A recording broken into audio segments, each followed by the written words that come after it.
Hi గారు, welcome to our channel. ప్రస్తుతం మనతో పాటు దాము బాలాజీ గారు సీనియర్ జర్నలిస్ట్ ఉన్నారు. వారితో ఒకసారి మాట్లాడదాం. సార్ నమస్కారం సార్. నమస్తే. సార్, పృథ్వీరాజ్ మొన్న లైలా మూవీ ఈవెంట్ లో కొన్ని వ్యాఖ్యలు చేయడం, అది పెద్ద దుమారం రేగడం, వైసీపీ వాళ్ళు ఫుల్ ట్రోల్ చేయడం, ఇవన్నీ చూసాం సార్.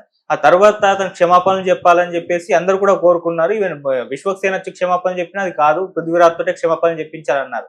తీరా చూస్తే ఆయన నిన్న హాస్పిటల్లో జాయిన్ అయ్యారు, ఇది హై బీపీ అని అన్నారు. మళ్ళీ ఒక ప్రెస్ మీట్ పెట్టి అది మీడియాతో మాట్లాడుతూ వైసీపీ వాళ్ళని బండ బూతులు తిట్టేస్తున్నారు సార్. అంటే ఒకవైపు ఏమో ఆయన క్షమాపణలు చెప్పాలని కోరుకుంటే ఆయన ఈ ధోరణిలో వ్యక్తం చేయడం అనేది ఏ విధంగా చూస్తారు సార్ మీరు?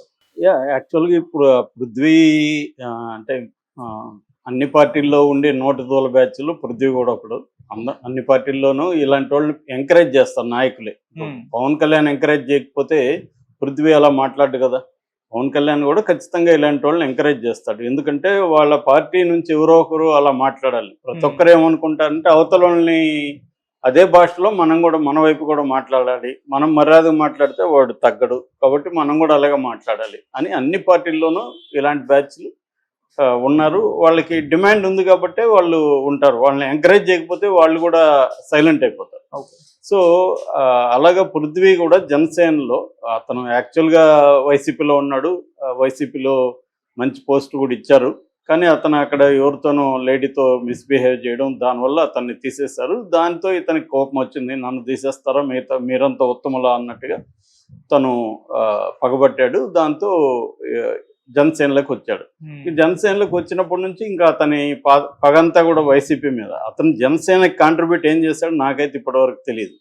అంటే వీళ్ళంతా ఏంటంటే పార్టీకి కానీ ఏమి కాంట్రిబ్యూషన్ ఉండదు, నోరు వేసుకొని అవతలని తిట్టడమే వీళ్ళ కాంట్రిబ్యూషన్. అలాంటి వాళ్ళు అన్ని పార్టీల్లోనూ ఉంటున్నారు. వీళ్ళు ప్రజలకైతే జీరో. ఇప్పుడు పృథ్వీ ప్రజలకి ఏమన్నా చేశాడంటే జీరో. అదేదో బిస్కెట్లు అట్లాంటివి ఇచ్చిన వీడియోలు ఏవో ఉన్నాయి పేద ప్రజలకి, అట్లాంటివి తప్ప అతను ఒక పార్టీ కార్యకర్తగా అతను ఏం చేశాడనేది మనకెవరికి తెలియదు. కాకపోతే అతను ఎంతసేపటికి ఏంటంటే వైసీపీని తిట్టడం. అయితే ఇక్కడ నిన్న పృథ్వీ ఫస్ట్లో ఏం జరిగింది, ఇది లైలా ఫంక్షన్లో పృథ్వీ ఏదో మాట్లాడాడు. గొర్రెలు 150 గొర్రెలు 11కి వచ్చాయన్నాడు. అది నిజంగా వదిలేసి ఉంటే ఎవరు కూడా గుర్తించి ఉండేవాళ్ళు కాదు, పట్టించుకొని ఉండరు. కానీ వైసీపీ వాళ్ళు ఏంటంటే వీళ్ళు ఆల్రెడీ వూండెడ్ అంటాం కదా, గాయపడి ఉన్నారు. ఎందుకంటే తెలుగుదేశంలో వాళ్ళని వైసీపీ సోషల్ మీడియా వాళ్ళని విపరీతంగా కేసులు పెట్టడం, పోలీస్ స్టేషన్లో తీసుకెళ్ళి కొట్టడం, అరెస్ట్ చేయడం చేస్తున్నారు. కోర్టుని కూడా పోలీసులు కేర్ చేయట్లేదు. నిన్న కూడా కోర్టు ఏం చెప్పింది, మేము సీసీటీవీ ఫుటేజ్ అడుగుతూ ఉంటే కాలిపోయింది అంటున్నారు, కోతి వల్ల చెడిపోయింది అంటున్నారు, కథలు చెప్తున్నారు. మేము నమ్మాలా ఇవన్నీ? మీరు ఎస్పీలకు చెప్తాము, ఎవ్రీ 15 డేస్కి ఒకసారి ఫుటేజ్ తెప్పించుకోవాలి మీరు, మేము అడిగినప్పుడే అది డ్యామేజ్ అయిపోయి ఉంటుంది అని కోర్టే కామెంట్ చేసిందంటే ఆంధ్రప్రదేశ్లో ప్రభుత్వం ఎలా డీల్ చేస్తుందో మనకు అర్థమవుతుంది. అంటే పోలీసులను ఉపయోగించుకొని వైసీపీ వాళ్ళని చితగ్గొడుతున్నారు, కేసులు పెడుతున్నారు, ఇవన్నీ చేస్తున్నారు. దాంతో వాళ్ళు తీవ్ర ఆగ్రహంతో ఉన్నారు. సో జగన్ వచ్చి ధైర్యం చెప్పాడు, మొన్న 2.0 అన్నాడు, నేనున్నాను అన్నాడు. వాళ్ళు కూడా లీగల్ టీం బాగా పనిచేస్తుంది. దాంతో వాళ్ళు ఏంటంటే వాట్మే ఒకసారి జైలు ఇవన్నీ పోకముందే భయం ఉంటుంది, పోయేసి వచ్చేసి నాకేముంటుంది, ఇంతే కదా, మనం కూడా డబ్బులు ఇచ్చి మేనేజ్ చేసుకుందాం, అదే పోలీసులకి డబ్బులు ఇస్తే మనకు కూడా మంచిగా ఉంటుంది, జైల్లో డబ్బులు ఇస్తే మంచిగా చూస్తారు, ఏమైతుంది అయిందని డిసైడ్ అయిపోయారు. ఆ కసిని ప్రదర్శించడం కోసం వాళ్ళకి 2 దొరికాయి. ఒకటి కిరణ్ రాయల్ ఇష్యూ, ఒకటి లైలా ఇష్యూ. దాంతో విపరీతంగా ఎప్పుడూ ఈ మధ్యకాలంలో లేనట్టుగా వాళ్ళు విపరీతంగా ఇచ్చారు. నిన్న కూడా ఒక తెలుగుదేశానికి సంబంధించిన ప్రముఖ జర్నలిస్ట్ వాపోతున్నాడు, అసలు మన తెలుగుదేశం సోషల్ మీడియా వేస్ట్, జనసేనది అసలు ఏం లేదు, మొత్తం యాక్టివ్గా ఉండేది ఇప్పుడు వైసీపీ సోషల్ మీడియానే అని వాపోతున్నాడు. అంటే వైసీపీ సోషల్ మీడియా ఆ మేరకు సక్సెస్ అయినట్టే కదా. అది వాళ్ళకి కావాలి అంటే ఒక ఉత్సాహాన్ని నింపాలి. అందువల్ల ఏం చేశారంటే దీన్ని ఇతన్ని టార్గెట్ చేసుకున్నాడు. సో టార్గెట్ చేసుకొని వాళ్ళు చేశారు. దాంతో ఇప్పుడు లైలా ప్రొడ్యూసర్కి హీరోకి ఇబ్బంది అయింది. వాళ్ళు ప్రెస్ మీట్ పెట్టి సారీ చెప్పారు. ఆయన అలా మాట్లాడతాడని మాకు తెలియదు అన్నారు. అదంతా కూడా వాస్తవమే కావచ్చు. కాకపోతే ఇతను అందరూ కూడా ఏమన్నారంటే మేము తగ్గము, అతని దగ్గర నువ్వు సారీ చెప్పించు, నువ్వెందుకు చెప్పించలేకపోతున్నావు అనేది అన్నారు. అందరూ కూడా ఏమనుకున్నారంటే అతని దగ్గర ఏమన్నా సారీ చెప్పిస్తారేమో అనుకున్నారు. ఈ లోపల అతను బీపీతో అక్కడ చేరాడు. చేరినప్పుడు ఏమనుకున్నారంటే ఇతను ఇంకా కొద్దిగా వీళ్ళకి సరైన ఇది జరిగింది, వాడికి బీపీ వచ్చింది, అది ఇదని వీళ్ళు మళ్ళీ పోస్టులు పెట్టారు. కానీ వీళ్ళు ఎక్కడా తగ్గట్లేదు, అది పెరుగుతున్నాయి. 25,000 ట్వీట్లు 60 నుంచి 1,00,000 అలాగా వెళ్ళిపోతూనే ఉన్నాయి. దాంతో అతను రెచ్చిపోయాడు. మళ్ళీ రెచ్చిపోయి ఒక ఇంటర్వ్యూ ఇచ్చాడు. ఆ ఇంటర్వ్యూలో ఇంకా దారుణంగా మాట్లాడారు. వైసీపీ వాళ్ళు పందులకు రోడ్డును పోయే పందులకు పుట్టారా అన్నాడు. మిమ్మల్ని లం కొడుకులని బండబూతులు తిట్టాడు. తర్వాత అవును నేను మాట్లాడతా ఏం చేస్తారు మీరు అని చెప్పాడు.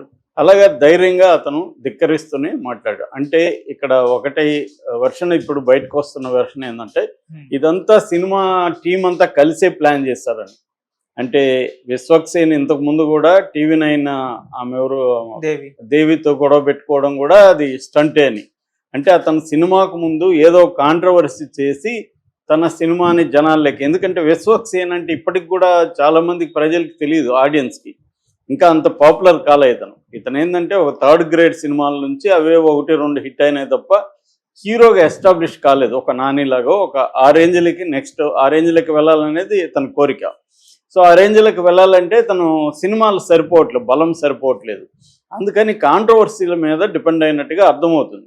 అందుకని వీళ్ళే ప్లాన్ చేసి అతని దగ్గర అది మాట్లాడిచ్చి, దాని తర్వాత వీళ్ళంతా రెచ్చిపోయేసరికి పబ్లిసిటీ వస్తుంది కాబట్టి ఇప్పుడు మళ్ళీ మనం సారీ చెప్తే పబ్లిసిటీ పోతుంది కాబట్టి నువ్వు మళ్ళీ తిట్టు ఏమవుతుంది అని వీళ్ళే ప్లాన్ చేసినారనేది ఇప్పుడు మనకి వినిపిస్తున్న ఇది. అదే బిలీవబుల్గా కూడా ఉంది. ఎందుకంటే లేకపోతే అంత ఎట్లా రెచ్చిపోతాడు అతను ఒక మామూలు ఆర్టిస్టు, ఒక డైరెక్టరు, హీరో, ప్రొడ్యూసర్లు గట్టిగా చెప్తే కనీసం సారీ చెప్పకపోయినా సైలెంట్గా ఉంటాడు కదా అతను ఎందుకు అలా రెచ్చిపోయాడు అంటే అతనికి తెలుసు కదా మనం ఇప్పుడు రెచ్చిపోతే వీళ్ళు ఇంకా రెచ్చిపోతారు, సినిమాకి నష్టం అని అతనికి తెలీదా?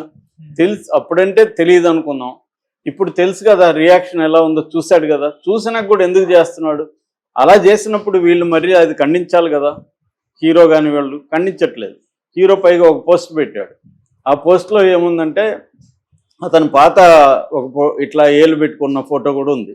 అది నాది పాతదని చెప్తున్నాడు. పాతదని చెప్పాల్సిన అవసరం గమ్మున ఉండొచ్చు కదా. అంటే అతను మళ్ళీ బాయ్కాట్ లైలా అని పెట్టాడు. మళ్ళీ అదో విచిత్రంగా ఉంది. అంటే బాయ్కాట్ లైలా అనే దాన్ని బాయ్కాట్ చేయమని పెట్టాడు. అది నిజానికి అందరికి అర్థం కాదు, అది కూడా బాయ్కాట్ లైలా అనుకుంటారు. సో అంటే ఇతను సినిమాల మీద ఫోకస్ చేయకుండా, కథల మీద ఫోకస్ చేయకుండా కాంట్రవర్సీల మీద ఫోకస్ చేస్తే మాత్రం అతను అనుకున్నట్టు లాంగ్ కెరీర్ అయితే ఉండదు. ఎందుకంటే కొంత కాంట్రవర్సీలుగా ఉన్న విజయ్ దేవరకొండ పరిస్థితే మనం చూస్తున్నాం.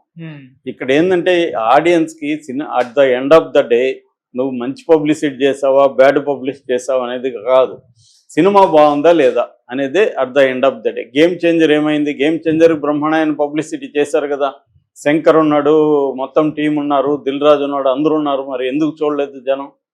కాబట్టి ఇక్కడ ఏంటంటే నీ కొంతవరకు పబ్లిసిటీ పనికి వస్తుంది, అంటే థియేటర్ ఇది చూడాలేమో అన్న ఫీలింగ్ వస్తుంది. కానీ ట్రైలరు ఇవన్నీ చూస్తారు జనం.